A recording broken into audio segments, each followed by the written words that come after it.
Pasangan pengantin baru Pratama Arhan dan Aziza Salsa masih menyita perhatian publik. Pasalnya, kabar pernikahan keduanya membuat warganet sangat terkejut. Seperti diketahui, Arhan dan Aziza sah menikah pada Minggu 20 Agustus lalu di Jepang. Setelah resmi menjadi pasangan suami istri, banyak yang menantikan kemunculan Arhan dan Aziza.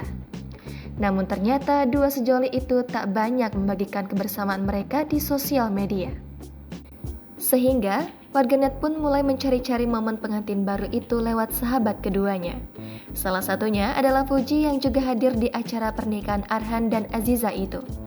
Diketahui, Fuji merupakan salah satu teman dekat putri anggota DPR RI Andre Rosiade tersebut. Mendelik unggahan Instastory Fuji, terdapat seorang warganet menanyakan panggilan Aziza pada sang suami. Semula, sang warganet menduga bahwa Aziza memanggil Arhan dengan sebutan Mas. Pasalnya diketahui bahwa Arhan merupakan mas-mas Jawa asal Belora, Jawa Tengah. Namun bukan panggilan mas yang digunakan Aziza untuk sang suami. Disebutkan Fuji, Aziza memanggil Arhan dengan sebutan suamiku cintaku. Mantan kekasih Tarik Halilintar itu lantas menyebut Aziza merupakan sosok yang sangat romantis. Jangan lupa subscribe, share, komen, dan like ya!